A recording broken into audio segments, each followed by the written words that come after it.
What is your name? I'm Ron Tinsley. What content and grade level have you taught? Well, right now I'm a college professor in the School of Education, but in the past I taught high school English, journalism, directed the one-act play, and I also taught middle school and even did a year as a long-term sub in elementary school. All right, and how many years have you done that?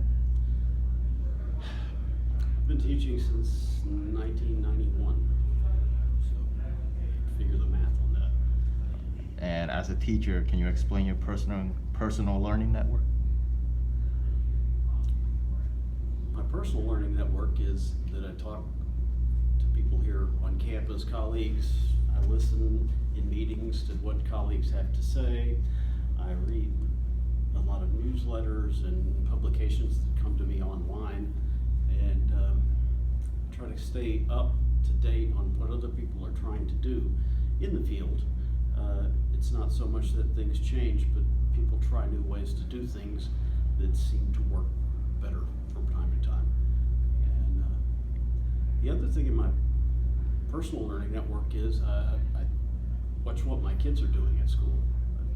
Two twins that are 13 years old, and whenever they bring home some sort of homework that seems difficult or frustrating to them, I usually try to think of how could I have done this better if I were their teacher, and sometimes that helps and sometimes it doesn't, but I do have a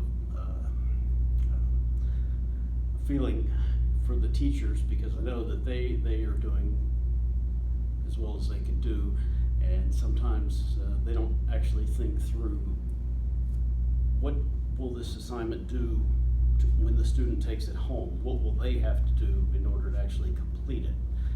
To not really think it through all the way. Sometimes you have to put yourself in the kid's position, not just designing a lesson and saying go do, but maybe sit down and try to do it for yourself and think, oh, is this going to get accomplished what I want to get accomplished? And how has that supported your teaching? Well, I turn around and take the same thing back into my own classroom, because sometimes I will realize that what my colleagues or what other people are doing in the field, and new suggestions that they've got, apply pretty exactly to my situation, and I'll try to rethink what I've got planned for my students to do, to use the new methodology that somebody suggested, or to use my own criticism of what my kids' teachers have done, and try not to make the same mistakes myself, which usually I've always made all of the mistakes myself, but try to do fewer mistakes. And finally, what advice and recommendation would you give to a new teacher entering the teaching profession? I think you've got to love some subject matter. For me, if you're teaching kids, it's easy to say I like kids or I like working with kids, but if you don't particularly like any of the subject matter that you're supposed to be teaching to them, usually you're not doing the kids any favor. So if you're a teacher and you say, I don't like math, I don't like to write, I don't like science, I don't like history, I'm not sure what you're going to teach. But I think if you can find something that you do love, whether it's art or history, even if that's not all that you teach,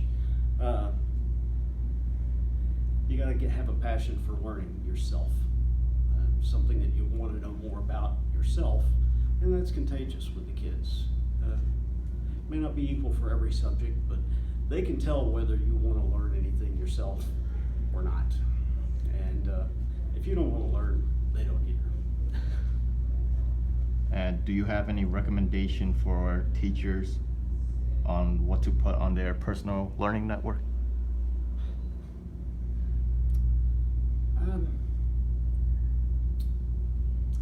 I think sometimes you should put something into your network, how will I say this? I think sometimes you have to pick up something that you think you're not interested in, or that you think you really don't know much of anything about, and just read it, or watch it, or listen to it, and give it a chance. Because a lot of times we put blinders on and we ignore things that we think aren't interesting, and it turns out they really might be interesting if you gave them a chance. So I think putting something new into your diet, if you want to call it that, new into your reading, new into your watching, new into your listening, be open to new ideas, because it's amazing how an article you might read about the airline industry suddenly applies to exactly a problem you're having in your classroom. All right, thank you for your time, Professor.